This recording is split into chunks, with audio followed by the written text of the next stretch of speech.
This switch Joy-Con rail does not work. My initial thought, because I'm a simpleton, is that there's either corrosion in the rail itself or in the Joy-Con. In this case, there isn't. Let's get the board out and we'll chase the fix. Look at all that delicious liquid damage. So I kind of lied. The Joy-Con rail connector is also really liquid damage, so we're gonna have to replace that too. Okay, well, it looks like I got my work cut out for me. What's interesting is this one actually turns on and charges. Let's get the board out and we'll chase the fix. Now, the way I'm gonna handle this is I'm actually gonna put some flux down in this area first. I'm gonna get the BQ chip off the board because it looks like it has some severe corroded pads.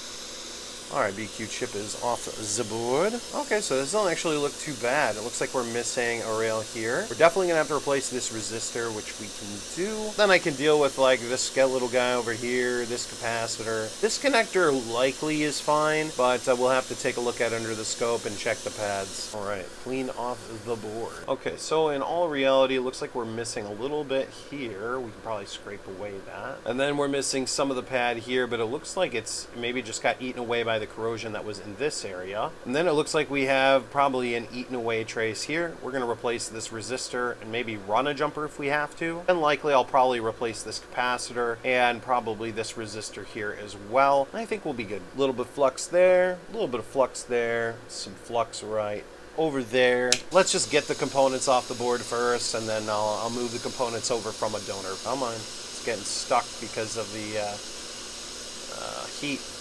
All right. I was being a little sloppy and I accidentally moved this connector, so let's move that back. That's fine. Move this capacitor. Come on, capacitor. Accidentally knocked this guy too. Grab the capacitor. Should be able to just reach in there. Move that connector all around. Let's get that resistor off the board. That's good. We gotta move this guy back. These types of repairs are, they're microscopic, and I'm a little sloppy today.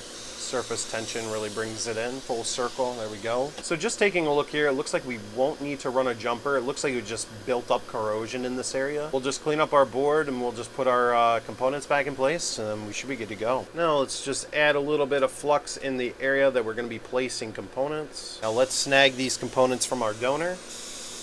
Alright, now we can fish this guy into position. Even though I'm a little bit sloppy today, I'm also recording a video, so it permits the sloppiness. And if you're worried about being completely perfect when you are working on boards, nobody is perfect. There's definitely people better than me, but you know, you don't have to be perfect. So we can just get the cap in the general area, and when we heat this thing up, surface tension will bring everything together. Place this guy in the general vicinity. Now, because I like to have everything be as good as it possibly can be, I'm actually going to replace this BQ chip as well. I'm just going to add a teensy-weensy bit of flux on this edge of this chip. There we go.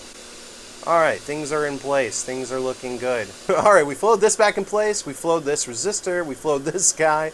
We flowed this. And to be honest, reflowing this is actually probably a good idea considering there was liquid damage around it. Place this. Replace this chip. Cleaned up the area. And then we should be able to test it and see what it does. Clean off the excess flux. Okay, let's give it a test and make sure that it turns on. Is it going to turn on? It turns on. That's good. Now let's just verify that it charges. Pulling current, that means that it's charging as well.